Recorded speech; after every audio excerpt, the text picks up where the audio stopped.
Bank akan pandang siapa? Orang kerja kerajaan lah, especially, betul kan? Oh, dia kejar, dia pergi approach ke jabatan-jabatan, sekolah-sekolah, betul kan? Sebab apa? Sebab dia tahu diorang ni ada pisau, boleh guna. Jadi dia tengok profil tu, bagus ni tuan, boleh buat loan ni. Kita dengar loan dia melompat ke bumbung terus. Boleh, saya apply paling tinggi dia. Sebab siapa tak suka dapat duit free, betul? Sebenarnya bukan duit free, kita membelanjakan duit kita yang masa depan. Sebab tu efek dia apa tuan-tuan?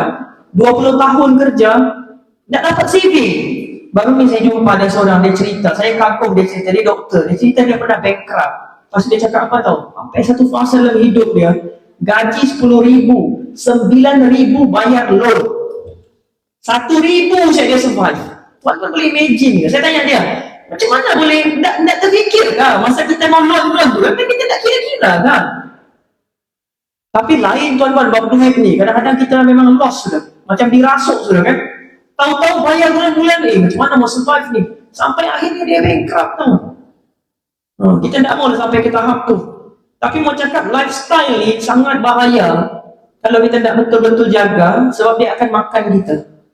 Jadi impact dia apa? Gaji banyak pun tak boleh menyimpan juga.